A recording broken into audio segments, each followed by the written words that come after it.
Welcome to special analysis. నేను రమ్మ మండవ. ఈరోజు అనాలిసిస్లో భాగంగా మనం తీసుకోబోతున్న టాపిక్ ఏంటంటే, ఈరోజు అనాలిసిస్కి నేను ఒక టైటిల్ పెడతాం జరిగింది. మా తాత రాముడు, మా నాన్న దేవుడు, లోకేష్ మూర్ఖుడు. ఈ డైలాగ్ మీకు గుర్తుందా అని చెప్పేసి నేను టైటిల్ పెట్టాను. దాని కంటిన్యూషన్గా ఇక నుంచి మనం కొత్త లొకేషన్ చూడబోతున్నామా అని చెప్పి కూడా నేను ఇంకో టైటిల్ కూడా ఇవ్వడం జరిగింది. ఆ అంశం గురించి ఈరోజు మనం మాట్లాడుకునే ప్రయత్నం చేద్దాం. ఇప్పుడు మనం టైటిల్లో పెట్టుకున్న డైలాగ్ మీరు చాలాసార్లు వినే ఉంటారు. ఎక్కడ వినే ఉంటారు అంటే లోకేష్ పాదయాత్రలో. లోకేష్ పార్టీ కష్టకాలంలో ఉన్న సమయంలో, అంటే జగన్ కొట్టే దెబ్బలకు నిజంగా ఆ రోజు టీడీపీ అతలాకుతలం అయిపోయిన పరిస్థితి ఉంది 2019 తర్వాత జరిగిన పరిణామాల్లో. అటు పాలనాపరంగా అనేక ఇష్యూల్లో కావచ్చు, చంద్రబాబు నాయుడు తీసుకున్న ప్రతి నిర్ణయాన్ని జగన్మోహన్ రెడ్డి వ్యతిరేకిస్తూ వచ్చారు. ప్రజావేదిక కూల్చివే దగ్గర నుంచి అమరావతి విధ్వంసం దాకా చాలా రకాలుగా చంద్రబాబు నాయుడిని, ఆయన పేరుని ఇబ్బంది పెడతా వచ్చారు జగన్మోహన్ రెడ్డి.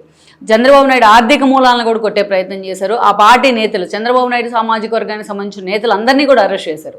అంటే ఆల్మోస్ట్ 23 సీట్లతోనే ఆ పార్టీ ఒక డీమోరలైజ్ అయిన సిచ్యువేషన్లో నిజంగానే జగన్మోహన్ రెడ్డి కొట్టే దెబ్బలకు ఆ పార్టీ ప్రథమ స్థాయి నేతలు బయటకు వచ్చేందుకు కూడా భయపడిన పరిస్థితి. వాళ్ళని చూసి ద్వితీయ శ్రేణి, ఆ తర్వాత తృతీయ, వీళ్ళందరూ కూడా క్యాడర్ బయటికి రావాలంటే ఇబ్బంది పడుతున్న సందర్భం ఉంది. గట్టిగా మాట్లాడితే కేసులు, ఒక అడుగు వేస్తే అరెస్టులు, ఇంత న్యూసెన్స్ ఉండింది ఆ రోజు రాష్ట్రంలో.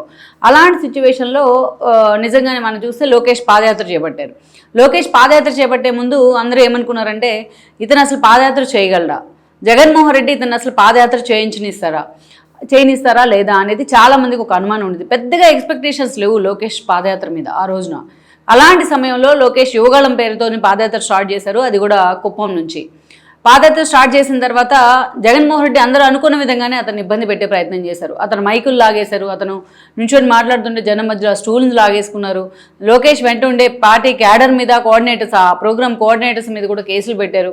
నాన్ బెయిలబుల్ వారెంట్లు ఇష్యూ చేశారు. ఇన్ని రకాలు జరిగినా బట్ లోకేష్ ఎక్కడా కూడా వెనకడుగు వేయలా. అయితే అదే సమయంలో నిజంగా పార్టీ నిస్తేజంగా ఉంది, మనం ఇందాక చెప్పుకున్నట్టు.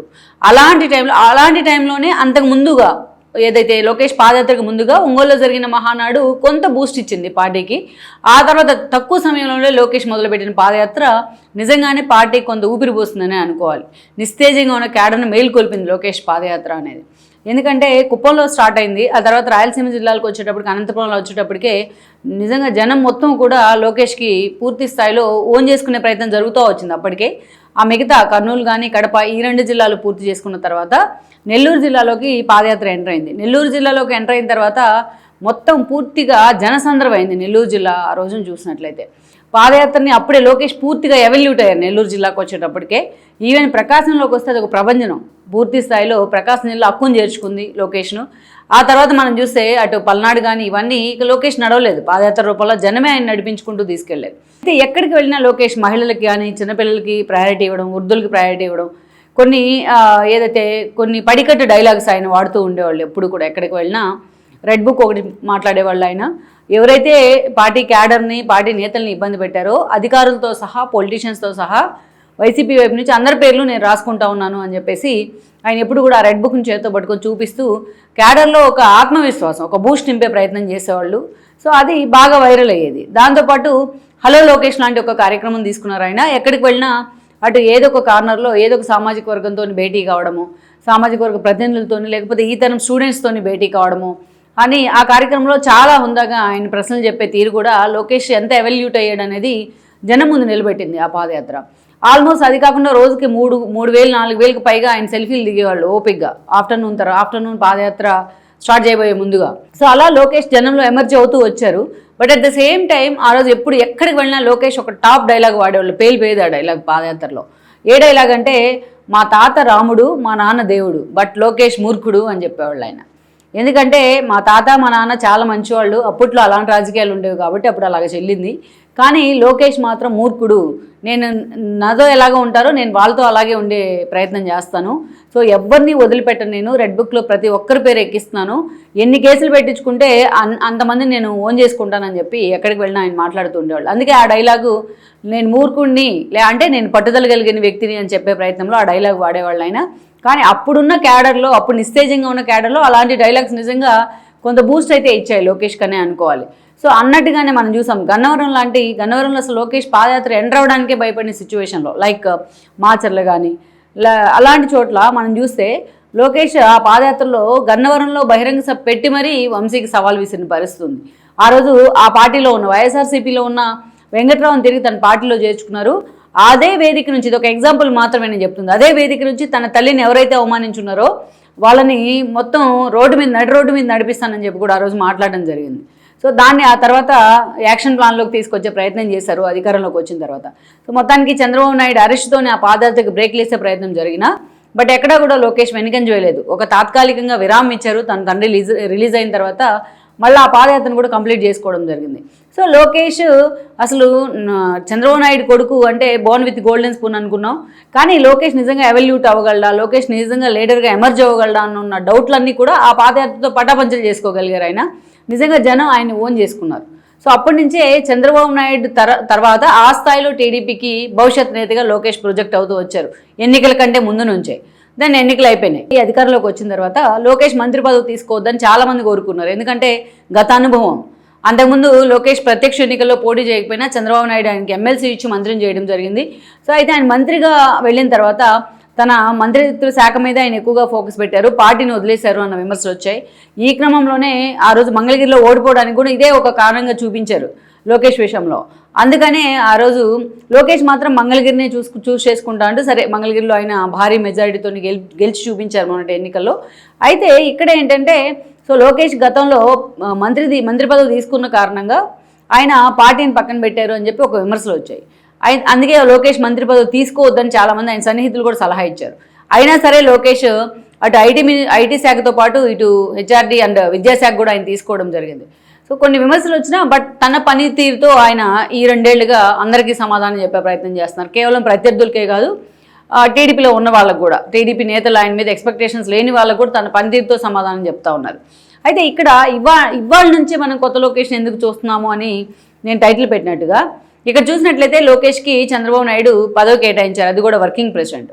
గతంలో చూస్తే కేటీఆర్కి ఎప్పుడో ఇచ్చారు కేసీఆర్ ఈ పదవిని.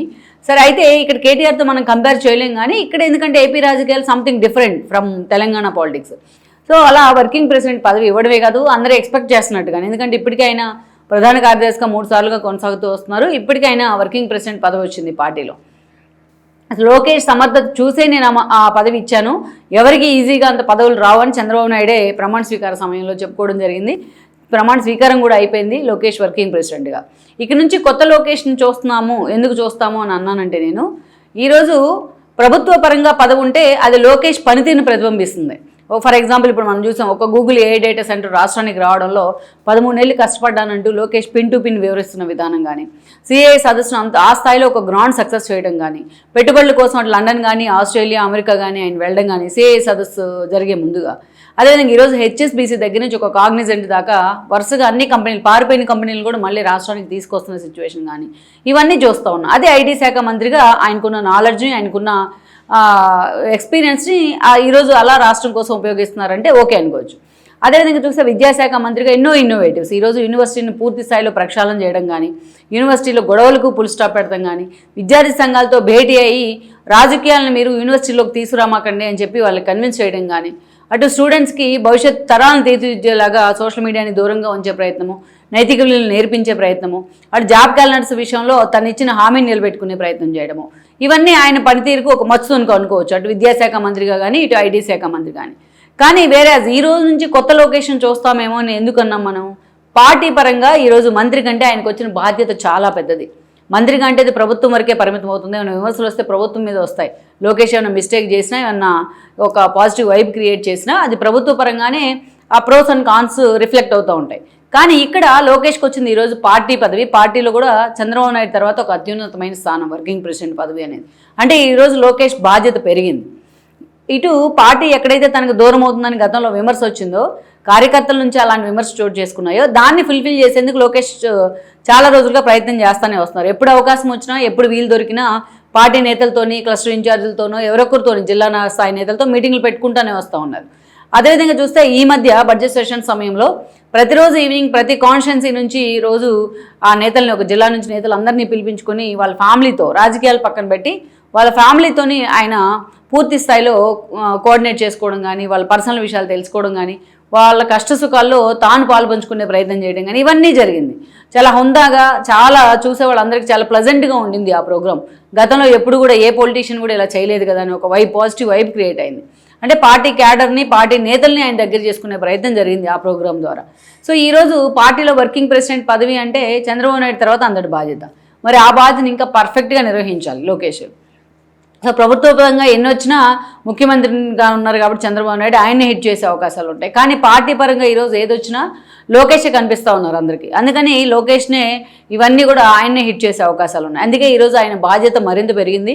ఇక వైసీపీలో కూడా అతను మంత్రిగా ఉంటేనే తట్టుకోలేకపోతాం, ఈరోజు పార్టీ పరంగా అంటే పార్టీని పూర్తి స్థాయిలో జనంలోకి తీసుకెళ్లే ప్రయత్నం చేస్తారు. అతనికి వర్కింగ్ ప్రెసిడెంట్ పదవి అంటే అతనికి ఇప్పుడు మనం పార్టీ పరంగానైనా అతన్ని తట్టుకోవడం కష్టమే అనే చర్చ జరుగుతుంది. ఎందుకంటే లోకేష్కి వర్కింగ్ ప్రెసిడెంట్ పదవి అంటే ఈరోజు కమిటీలో మనం చూసాం యూత్కి ప్రయారిటీ ఎక్కువ ఇచ్చారు. సో అలాంటి పరిస్థితుల్లో ఆ జోష్ పెరుగుతుంది పార్టీలో. ఆ జోష్ కారణంగా అది ఎక్కడ కాన్స్టిట్యున్సీలో కూడా ఆ జోష్ రిఫ్లెక్ట్ అవుతుంది. సో అందుకనే లోకేష్ లీడ్ చేస్తున్నారు అంటేనే ఈరోజు వైఎస్ఆర్సీపీలో పార్టీ పరంగా ఆయనకి పదవి ఇవ్వడం కూడా చాలా సీరియస్గా చర్చనీయాంశం అవుతుంది. మరి గతంలో ఆయన చెప్పినట్టు సరే ప్రభుత్వ పరంగా వెండెట్టాలు తీసుకోవడమో ఇంకోటి చేయడమో అది ఉండదు, కొంచెం వరకే ఉంటాయి. మహా అయితే వంశీ లాంటి వాళ్ళ మీద కేసులు పెడతాం వరకు మాత్రమే చేయగలరు. అదే పార్టీ పరంగా మాత్రం క్యాడర్ చాలా విషయాల్లో రగిలిపోతూ ఉన్నారు ఇప్పటికీ. ఎందుకంటే ఫర్ ఎగ్జాంపుల్ నా మీద ఎవరో కేసు పెట్టారు, 6 నెలలు జైల్లో పెట్టారు అనుకుందాం. కనీసం ఏదైతే ఒక పార్టీ కార్యకర్త ఉన్నారనుకోండి, ఆ కార్యకర్తను కేసు పెట్టి జైలుకి పంపిస్తే కనీసం తమ పార్టీ అధికారంలోకి వచ్చినప్పుడు అతన్ని జైలుకి పంపకపోయారు, కనీసం ఒక కేసన్నా కట్టాలి కదా అనుకుంటారు పార్టీ కార్యకర్త. అలాంటి ఈగర్గా వెయిట్ చేస్తున్న వాళ్ళు చాలామంది ఉన్నారు. చాలా అంశాల్లో వాళ్ళకి ఎక్స్పెక్టేషన్స్ కూడా ఉన్నాయి క్యాడర్ విషయంలో. అందుకే ఈ రోజున పార్టీ మీద కూడా లోకేష్ మీద కూడా అంత బాధ్యత ఉంది. అందుకే మరి ఈ రోజు నుంచి కొత్త లొకేషన్ చూడాలని వాళ్ళు అనుకుంటా ఉన్నారు పార్టీ క్యాడర్ కూడా, వర్కింగ్ ప్రెసిడెంట్ పదవిలోకి వచ్చారు కాబట్టి. సో అలాంటివన్నీ గతంలో మరి నేను మూర్ఖుణ్ణి, నేను ఏదైనా చేయగలను, ఎవరినైనా ఏదైనా మన జోలికి వస్తే తాడు తీస్తానన్న విధంగా లోకేష్ తను ఎక్స్పోజ్ చేసుకున్నారు. మరి ఈ రోజు నుంచి తాను ఎవల్యూట్ చేసుకోవాలి ఈ విషయంలో కూడా పార్టీ పరంగా. సో మరి ఆ స్థాయిలో ఎవల్యూట్ అయితేనే లోకేష్కి ఈరోజు పార్టీలో కూడా భవిష్యత్తు ఉండే అవకాశం ఉంటుంది. సో మరి తను గతంలో చెప్పినట్టు తన తాత కంటే తన తండ్రి కంటే తాను భిన్నం అని చెప్పినట్టు దాన్ని ఈరోజు పార్టీలో ఇంపోజ్ చేసే ప్రయత్నం చేస్తారా, తన క్యారెక్టర్తో పార్టీ క్యాడర్ మనసు గెలుచుకుంటారా అన్నది కూడా మనం చూడాలి.